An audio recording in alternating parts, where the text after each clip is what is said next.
has a shot, but it goes the other way. Libos. Hello, good evening, and welcome to another episode of the Wednesday Week. A little bit older than you. And I'm not touching this topic. I'm not touching it. Yeah. Mediocre, mid-table, rabble, aren't So I they? just want to be able to talk as much If you crap. play a night game, he has to turn the bloodlines on. No one would have believed that he would keep his job for as long as he had. But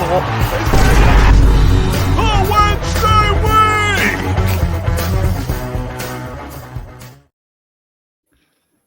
Hello, good evening, and welcome to another episode of the Wednesday Week. Joining us tonight is a very special episode. One, what do we call it, Ash? In addition to our scheduled program, is that the way it's normally said? Is that the way they say it, professionals? Yeah, well, we're lucky enough to get some special guests on, aren't we? So they're a little extra podcast for all you listeners. There's no harm in that, is there? None at all. So join us tonight on the show from Not the Top 20 NTT20.com is Ali from Not the Top 20 podcast. Ali, how's it going, pal? You all right?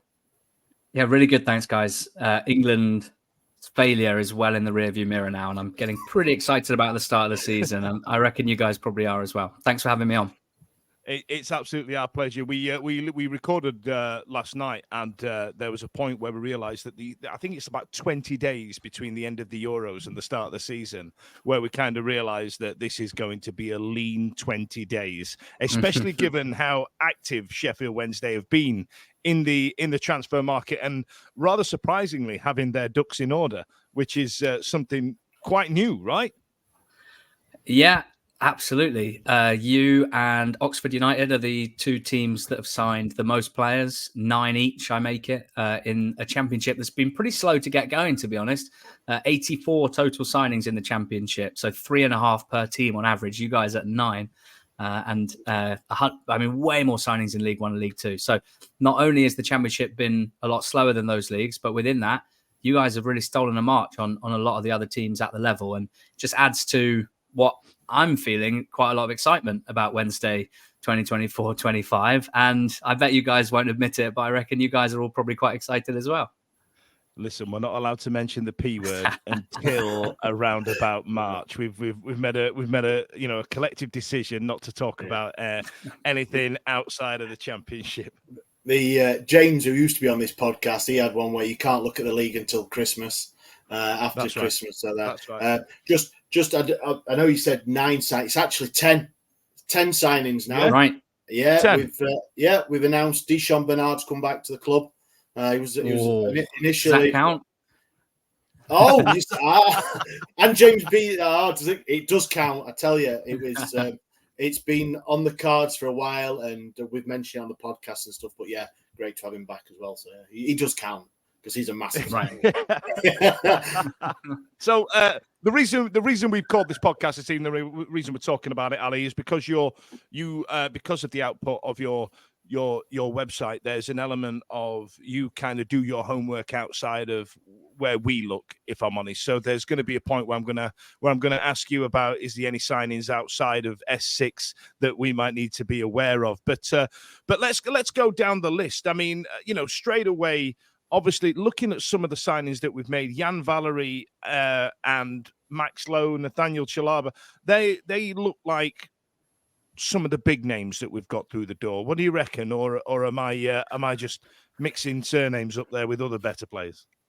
No, I think that's fair. I mean, sometimes a more recognizable name comes with strings attached, right? And that's very much the case with Chalaba, who, I mean, I remember watching him play when he was out on loan so early in his career that he's late 20s, but it feels like he's been playing for over a decade or so. And what a player! I'm a big fan of England, and I go and follow the under-21s. I remember watching him play in the under-21s Euros, probably 2017, and he just looked so classy. Fantastic composure on the ball. He's obviously got impressive size, decent passing range. He's got basically all of the tools, but he hasn't played more than 1,000 league minutes for 9 seasons, right? So 1,000 league minutes being 12 games worth of football. So that's the string that comes attached with Nathaniel Chalaba. Clearly, the centre of the park, I imagine, is where you guys are looking right now at probably needing 1 or 2 more bodies. And it's one of those where, like, can I see Chalobah and Bannon forming a brilliant midfield partnership? Absolutely, yes. One that complements, they're going to complement each other pretty well, I think. But how many times are we going to be able to see that duo starting games for Sheffield Wednesday? That's kind of the big question. But for sure, he's the biggest name. Valery, I think he had 30 Premier League starts before he was 21. So a bit of a strange career for him so far. But from what I understand, in Angers in France, he's been really solid, kind of regained his confidence. And I'm excited to see what he can do.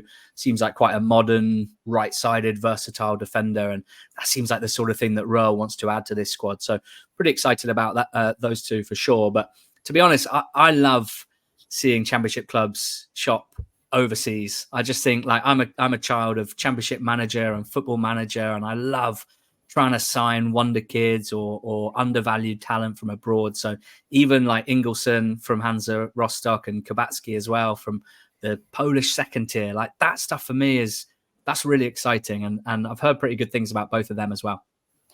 Is that sorry, Dan? Is that a bit of a gamble then? Obviously, we as fans, we've really bought into Danny. The manager's been here now a fair few months, and the way he conducts himself last season and got us out of really an impossible situation. So I think as Sheffield Wednesday fans, we're seeing these names exactly like Kubacki and Ingelsson, not household names, nowhere near. But we've got whoever Danny signs, we're happy with. I'm sure on 99% of Sheffield Wednesday fans, we don't talk for fans at all on this podcast, but I would imagine that they're all going, doesn't matter for me. He looks good in a Wednesday shirt. Danny likes the look of him. We're going. And I think for me personally, all 10 signings that we've made, there isn't one that you go, ooh, I'm not sure about that one. Do you know what I mean? There's not one you're a bit doubty about. It's actually all 10. You can see what Danny wants to do and why he's brought them in. Yeah, I agree with that. I mean, it's notable that most of your key players from last season are going to be there next season. So that's a good, solid foundation, because that was a good team. What was it? 9th most points in the Championship after Royal's appointment. After that Leicester game, that late equaliser, I think you had the 6th best record in the league. And we're not talking a short period there. We're talking like mid-November onwards. So there's already a good thing going here. And it looks like the additions, they're not additions that were like desperately needed and they desperately need to be incredible, all of them. I don't think that's the case. That they are signings that should make the squad overall much stronger. And I think with Royal's intensity and his style of play, that can only be a good thing. But it makes me feel quite reassured, the fact that these are sort of adding to the team that we know Royal can get a lot out of already, rather than turning around the whole team, the whole squad. So yeah, I'm pretty excited, I must say. I think what I would say about them not being household names is kind of, I'm not really sure that ever happens in the Championship, unless you're a team with parachute payments who can just pick off like the players that played well at this level last season. It's when it comes to shopping in overseas markets, I've never got a good grasp on exactly how strong Wednesday's budget is. Mr. Chanziri seems to kind of sometimes have a lot of money, sometimes spend it, sometimes not. So like the reality is, if you are not one of the richest teams in the division when it comes to dropping transfer fees, which looks to be the case, you have to shop smart. You're never going to be spending a lot of money in transfer fees, and ideally not a lot of money in wages as well. So, shopping outside the UK currently is where you get the best value for money, because the UK market is pretty scarce. There's not a lot of obvious like players from the top of League One that Wednesday could just go and get and slot straight in.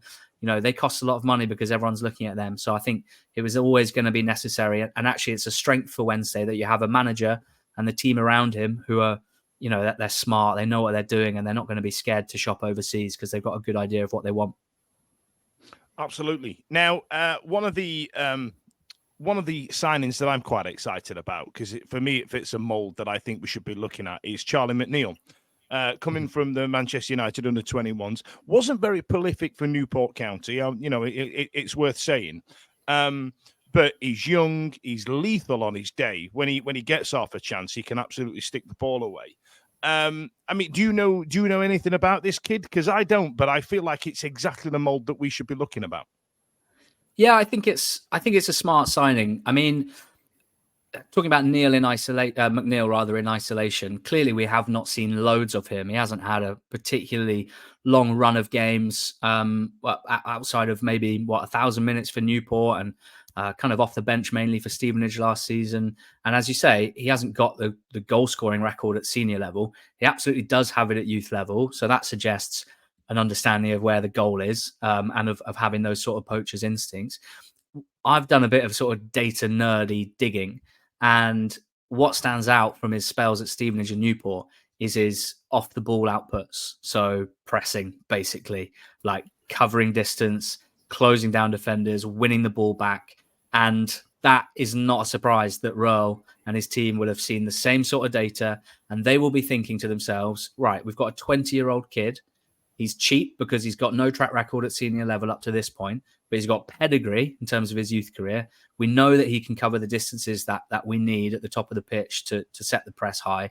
And we think he's probably got some good goal scoring instincts as well. And if you look at last season, it was very notable. If you looked at Wednesday's strikers, in particular, Kadamatri in his spell in the team, and then Ugbo after him, in terms of what they were doing, it was very little except for pressing and shooting inside the box. This is, Rowe doesn't seem to care too much about his strikers getting on the ball, linking play, dropping deep. He just wants them to set the tempo out of possession and be there to finish chances. So I really like the sort of creativity with this signing. I guess my only concern would be, I'm a massive Bailey Kadamatri fan. Yeah. I think that what he showed out of, having been chucked in, having never played a senior minute, and then for 2 or 3 months being really leaned on to play games. I'm not surprised he needed a bit of a rest, but he showed to me like really good goal scoring instinct. His shooting is excellent. He's clearly very composed. I'm not saying he's a perfect player, but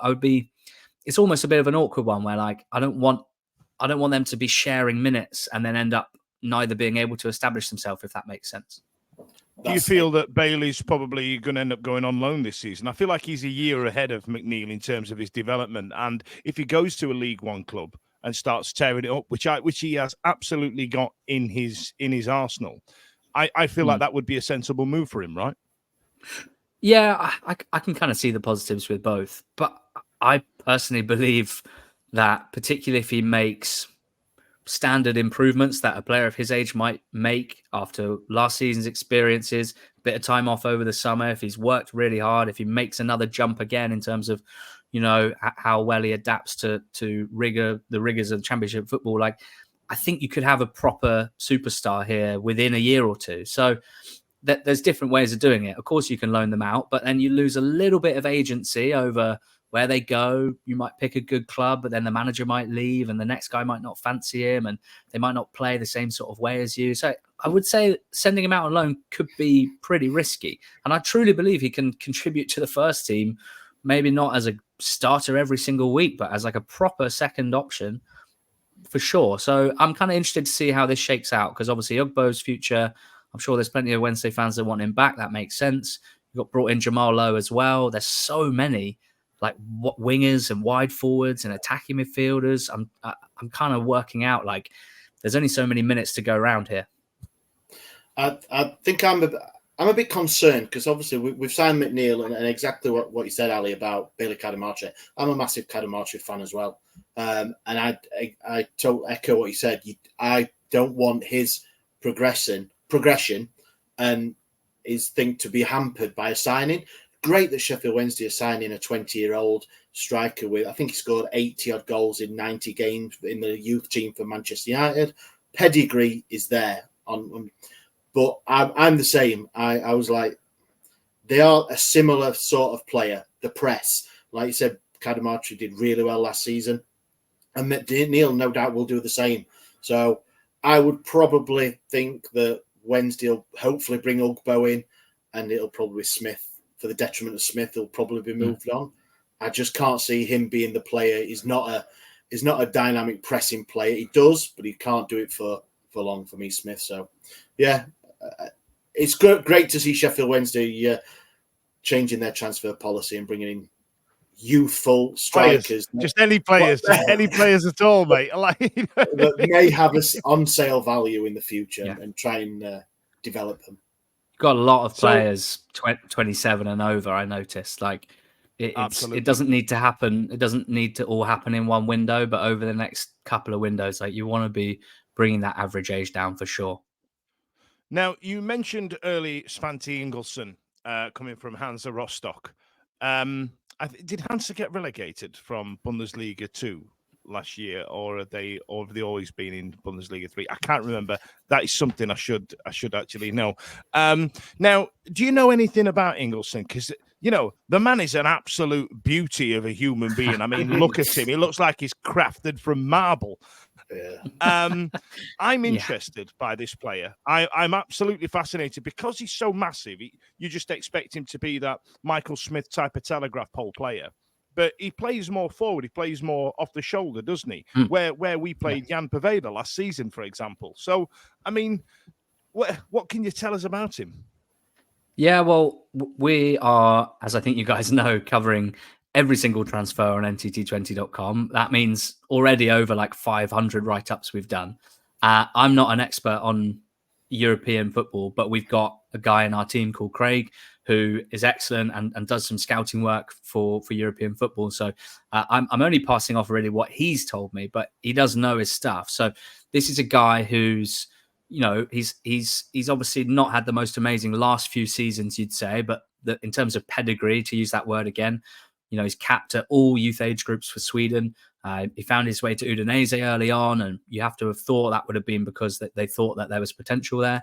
And he's got a lot of experience across quite a few different levels, which, again, you would hope leads to being able to adapt pretty well to a new league and different styles of play. And, I mean, I'm a bit confused about exactly where he's going to play because Craig said he can play as a number 8. He can play as a number 10. He can play out wide as well. I suppose it comes back to this, positional versatility that modern managers like Röhl seem to prioritize so much. And actually, as fans, I don't know about you, I kind of like knowing everyone's best position. But realistically, these days, it's like we've got to all try and sort of open our minds, if that makes sense. I think of Liam Palmer as he's basically one of Röhl's most important players, Ali, partly because... You mentioned Championship Manager and Football Manager, and we, Ash and I are on to remember Nicholas Alexanderson being able to play all over the pitch. Yeah. You know what I mean? Yeah. And that's Liam Palmer. You know what I mean? That's, sure. I mean, he's the reason why you can play in tactical terms like 4-4-2 or 4-2-3-1, and then within the flick of the switch, you can switch to a back 3. He's the one. So maybe Ingelsson is kind of going to be that guy, but at the top of the pitch, someone who, when a few subs are made, you'll see him switch from playing number 8 to maybe playing on the right, playing on the left. And as a player, I mean, big guy, as you've said, but I think he's good technically as well. His creative passing numbers are impressive. He likes to play forward. He likes to punch passes forward into players in front of him. So really intrigued by this signing. I think you've got a fascinating group of players that are all going to be playing in these kind of attacking midfield wide roles. Some of them like pure chaos merchants like Musaba, Gassama, a bit less so. You've really got a bit of everything. And, Kabatsky as well, who, as far as I can see, is just going to take a lot of shots. And it's just going to be a real, if Ingelson's maybe a passer, I think Kabatsky's going to be more direct in terms of cutting inside, getting shots off, and kind of trying to add that goal threat. So I'm kind of predicting that whether Ugbo joins or not, and whoever's playing number 9, I think Wednesday are going to be a team that spread their goals out quite a lot. And I think that's a positive for the team. I was quite concerned with this central midfield. Obviously, we've lost Will Volks and George Byers, and we've brought in Ingelsson and Shalabar, which are two polar opposite pair of midfielders for me. And it just looks like the switch of Röhl's mentality with how because I think for me, Will Volks was quite important towards the end of last season. He did really well. George Byers obviously went on loan to Blackpool and didn't really fit in that mould. Love him. I mean, he's my man. George Byers, I'm going to follow his career. But it's good to see that the players he's bringing in, he's got a way that he wants to play. I think his rule is setting out what sort of players. And if Volks, he was, like I said, the main man, and I think a lot of people were expecting to re-sign for 1 or 2 seasons. Let go because Danny thought I've got certain sort of player that I want, and I'm quite excited to see a midfield of like Shalabar, Ingleson, and Bannon will be there, just to see how that dynamic goes. It's going to be really interesting. I think so. I mean, could all of Wednesday's centre midfield minutes this season come from Palmer, Bannon, Chalobah, and Ingleson? Maybe, but it still does feel like you'd want one more. And it feels like in order to kind of add something that isn't already taken up in that group, someone that's just really athletic and dependable in terms of covering distances and winning the ball back and things of that nature. So, that's kind of what I'm thinking. Is there, if Smith can be shipped out, or maybe Malik Wilkes just to free up a slot in the squad, are we looking at another central midfielder, but more of an athletic ball winner type who's just going to do the dirty work, win the ball back and pass it off to Bannon? Probably, yeah. That's usually how the dynamic works, to be fair, because obviously we need to prepare for life after Bannon. Now, that phrase I know I've said on our podcast for the last 3 years, and we're still nowhere near it. Because but I think Barry's going to go on and probably have some kind of post-playing career, because he's very good at the media stuff. He's all of a sudden gone from this fiery, shouty man to being really measured, and somehow can do a really good interview while there's absolute chaos going on behind him. For example, like when when we stayed up last season. But is there? I'm going to play the jingle, Ali, because. We need to play this as as some kind of disclaimer. The rumor mill. I've told you to stick a warning on that. I've told you to stick a warning. It's our big disclaimer, because what I was going to ask you, Ali, is there anything you've heard? Is there any rumors that you've picked up? Because obviously your social feeds will be a lot wider than ours, and you know what I mean. And I'm thinking, is there anything you've seen? For example, players leaving, players coming out, players coming in, in and around Sheffield Wednesday, because we've now got quite a large roster, and I'm looking at players such as Michael Smith, for example. Is he sat there thinking, I need to sort of have a look around here? And ironically, Oxford would be a great move for him. Yeah, I think Wednesday are going to have to hope that there's a League One club that wants what Smith can offer them and is willing to foot the bill in terms of his wage. I don't know what his wage is, but just how I perceive things, like, do I see another Championship club going for him? Probably not at this stage. Rotherham seems the obvious option, but they've got quite a few strikers now. And so I think it's not going to be an easy one to shift necessarily. But as the weeks go on and the end of the window gets closer, like, players like him do get a bit more attractive, I think, for teams in League One with decent money behind them. Maybe Wrexham, actually. That's my prediction. I reckon Michael Smith will sign for Wrexham right at the end of the window. There you go.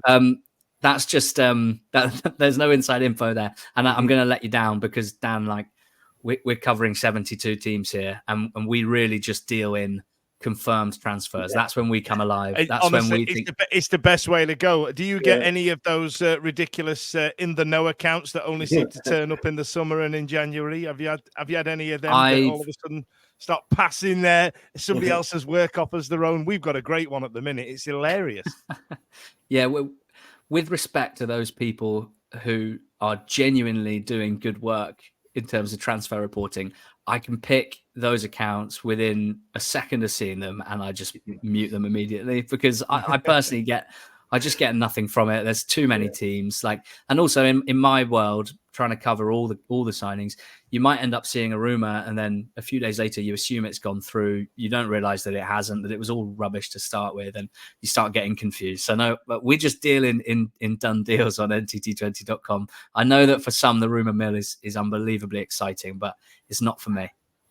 Yeah, it is. Dan made a whole jingle about it. I made a whole jingle. Did you not hear the jingle? Now, I'm not going to be able to let you go, Ali, without Ash asking you about our goalkeeping situation and what you feel. Go on, Ash. Yeah, obviously James Beadle came in last season in January and made a really good impact. We had the Davis Vasquez, he came in and then he played about 10 games, and then Cameron Dawson, who's now at Rotherham, the neighbours, which a move for him that he had to make from Sheffield Wednesday, I've got to say. Not for Dan absolutely maligning him every week on the podcast, but he had to for his career, and it's a good move for him, I've got to say.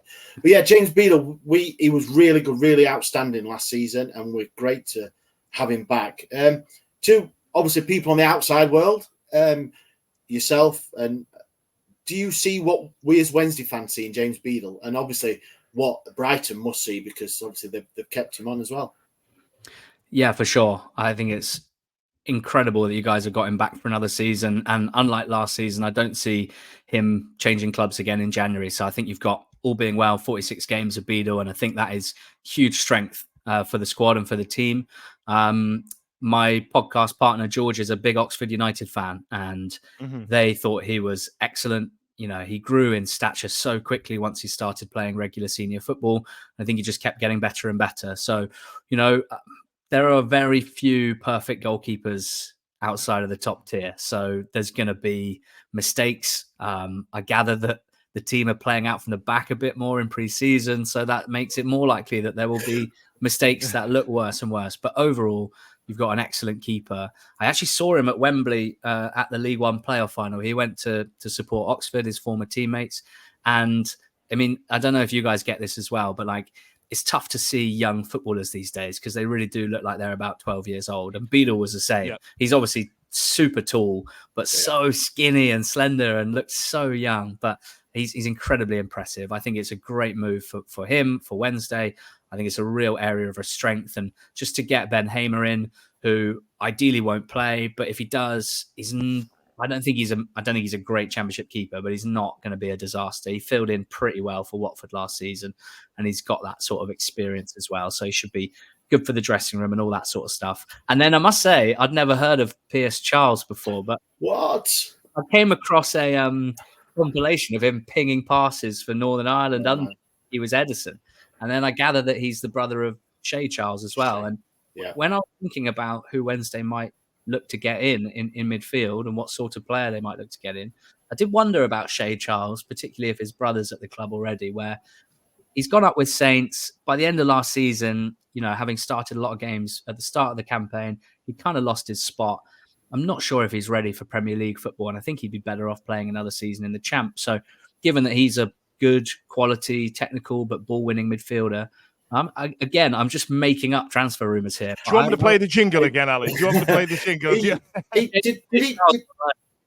Did he not go? He went for 12 to 15 million, I believe. Did Southampton pay something around that? Now that is a lot of pennies for. I know getting him back on loan, but he'll be on a couple of quid a week, and so it could be well out of our stretch. And because Mr. Chansiri is, he's not the most rich owner. Well, he may be, but not to Sheffield Wednesday. He's not, is he? No. Yeah, I mean, yeah. So let's. I'm just quite interested in Jamal Lowe. So he's the last one we haven't mentioned, really. Jamal Lowe obviously scored against us last season for Swansea. And I think Danny Rule must have seen something in him. And for him to come on a free, I think is again, like I said at the start of the show, a really good bit of business that I'm happy with. Really am. And I'm quite excited. Haven't got a clue where he's going to play, to be honest. I really don't. Like you said, Ali, earlier on, we've got that much depth in the wide areas and players that could play number 10 as well. That it's going to be a bit. We've got Josh Windass, who's going to be similar positions as Lowe, I imagine. It's so I'm quite interested to see how he gets on. He looks great in the training videos we've seen from the German training camp. So it's good for me that. Yeah, he's a player that I like. I think, as you say, the main strength for me is just the fact that he can do quite a few things pretty well. That he's versatile. He'll be able to play in a front two if that's the way that Royal goes, but he'll be able to play out wide as well. He's probably not going to be as unpredictable in terms of his dribbling as a Masaba or a Gassama, but he'll make good runs off the ball. And in terms of his finishing, overall, he scores at about 1 in 3 championship level, which is not bad as long as he's not your sort of number one goal scoring option. He's had some real like hot spells and some pretty dry spells in front of goal as well. So just on a free in particular, and just as we say, like if you're going to sign 10 players in a championship summer, they're going to come from different places. They're going to be different profiles. Some of them are going to have experience at the level. Some of them won't. And I just think like you've done pretty well to balance it. And Lowe is obviously one who has a good understanding of the level. He's not going to let anyone down. Is he going to be your player of the season? I'd be very surprised. But I think you've got 25 players now. You've got a good squad. Maybe one or two to go out, one or two more to come in. But overall, I think the quality of your like second string, if you like, if you were to write down 2 11s on paper, I think is pretty impressive. I think you've somehow got quite good depth, which I was quite surprised to see, because I just remember this time last season. Yeah, I remember this time last season, I wasn't feeling particularly good about the squad and how it would adapt to the championship. So I don't know. Danny Röhl is obviously the magic man, and it's unbelievable to have a manager like that. I'm not a fan of your owner, and I'm always worried that he's going to muck things up. So not to end on a sour note, but that is just I'll never ever stop worrying about the owner and what might happen, because I think he's just so temperamental, and the club. I'm afraid that people think that the manager is the most important person at a football club. I strongly believe the most important person is the owner of a football club, because they set the tone, and everything kind of comes from them ultimately in the long term. So, I mean, I'm really excited about this team. I genuinely am. And we're going to do our 1 to 24 season predictions in about 10 days time. And I don't know where Wednesday will end up, because I haven't finished my research of the rest of the league yet, but I'm genuinely excited. Really want to get up to Hillsborough, because I imagine the atmosphere at the moment is incredible, and there's not many better places to watch football in the Championship. But Mr. Chanziri, I'll never quite be fully on board. No, you're absolutely right. Now, I can't let you go, Ali, without talking about your media outlet. So why don't you tell us about what you guys get up to, and tell us a couple of signings that we might want to keep an eye out for in the upcoming championship season. Yeah, sure. Thanks. I mean, we are the number one EFL podcast. We've been going for 7 or 8 years now. So I think in terms of the pod itself, hopefully fairly well established. And I think hopefully there'll be people listening to this who have tuned in once or twice, or maybe every week. We do our best to cover all 3 leagues on a Monday. We have a lot of fun with it. We try and provide detail. We try and provide some insight. We really, the whole reason we started was we just thought that EFL fans were provided no quality, thoughtful coverage. And we were young and stupid enough at that point to think we could do that. So that's what we've been trying to do. And then I guess the big thing really to say in terms of transfers is we've had a written offering for the last year. It's run through Substack. So that means if you're a subscriber, either free or paid, all the posts get sent straight to your inbox. So you don't have to seek them out. They get sent straight to you. And this summer, we're covering every single transfer that gets done in the EFL. So 2 bulletins a week with all the detail of obviously Wednesday have been at the forefront of the championship transfer market so far, but all of Wednesday's rivals as well, and all that stuff. That's what we're trying to do. And, I think it's a good offering for someone who's interested in the EFL as a whole and what Wednesday's rivals are up to. Do you have time to eat, sleep and shit? Because I mean, this takes a lot of our time, to be fair. Yeah, we do probably 1 or 2 pods a week, and don't do any written media or anything like that. It's all thing, but it's an heartache for us. He's talking about doing research, like crazy. Yes, he has to look teams up. We just get it piped into our face because we follow the right accounts. Yeah. Twitter is the only place for all you need, isn't it? Yeah, I mean. Definitely eating and shitting, but not much sleeping. But no, I mean, look, we are almost feeling embarrassed to say it. We're massive football nerds. We're really passionate about it. And we are unbelievably fortunate that we live in an era where we've been able to set something up. George is one of my best mates. I've known him for 20 years. And now it's our job full time. We were able to quit our real jobs, and now we do this. So yes, it's time consuming, but it's our full time job, and we couldn't be more chuffed with that. So we try and just throw everything into it, because why wouldn't you? We're in such a good position. Absolutely. Listen, Ali, thanks a lot for joining us tonight. Stay on the Well, line. hang on. Sorry, he hasn't given us a couple of transfers to look at. Yeah. You know, like from our promotion rivals. I'll drop it. I'd said the P word, you know. Ali, well, I mean, anything we should look at, or anybody, not anything, apologies, we should look out for. Yeah, I think, League Two signing this summer, George Byers. But oh, look at you mentioned him. It really is as well. It really is. I'm going all red. Oh, the Darren Moore, the persuasiveness of that man is just clearly incredible. He's got to be a charming sod, Annie. He's a charming fella, isn't he? He's managed to talk the lads into overturning a 4-0 deficit, and now he's managed to get George Byers to drop down 2 leagues. Fair play to him. Yeah, it's pretty amazing. I'll ignore your mates from down the road because I think they're in a bit of a mess. And even though they've signed some quite well-known names for the level, we don't need to talk too much about them. I mean, you guys do stand out as having done the most business so far. I guess what I would just point out that we've noticed, because we're able to cover all the transfers in the division, is teams are going abroad to sign players. I think over a third of all transfers in the Championship have come from outside the UK. And that is a huge jump from the last couple of years. So you're going to see a lot of players lining up for opposition teams, and you're going to be like, who the hell is that guy? Just like your opposition will feel about Kabatsky and Ingelsson, right? So I think that's going to make the season quite fun. Just a couple of names just to look out for would be Bristol City have signed a Japanese player called Yu Hirakawa, and I think he might end up being quite good from what I've heard. I guess from a more domestic point of view, Coventry have signed Jack Rodoni. And because he played for relegated Huddersfield last season, he didn't score loads of goals. Like, maybe he doesn't jump off the page. But I just think in terms of someone who's going to be a really solid performer, probably keep improving, and could end up being considered one of the sort of most consistent all-round midfielders in the division over the next few years. I think Rodoni's a pretty safe bet. So a nice pickup for them. Yeah, I saw him in the Leeds United game when Huddersfield drew with Leeds United, later on in the season, and he was pretty good. I've got to say, he was quite handy. A bit of a put himself out around a bit and got himself in there against Leeds. Obviously, that's what a lot of teams are going to do, aren't they? It's the way. But, it absolutely is. Ali, thank you so much for joining us, pal. I appreciate you've got plenty on this evening. Stay on the line and we'll say thank you after. In the meantime, join us next Monday for our next live show, and see you later. Every week, live from 8 p.m.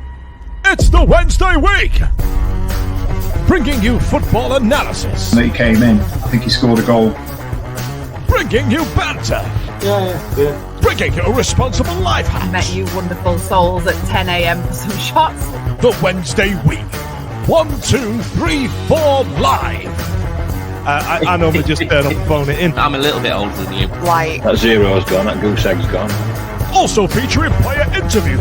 It's Mr. Lee Bullen, ladies and gentlemen. Mr. John Harks, ladies and gentlemen. It's Captain Fantastic once again. It's Mr. Glenn Lubens. Oh, it's Mr. David Stockdale joining us this evening. It's Mr. Lloyd Owusu, ladies and gentlemen, who's joining us live on the show. Ladies and gentlemen, it's Mr. Carlton Palmer. How's it going, CP? You all right? Available on all social medias. Obviously, this goes out on YouTube and as well as all the other social media outlets, podcasts, etc.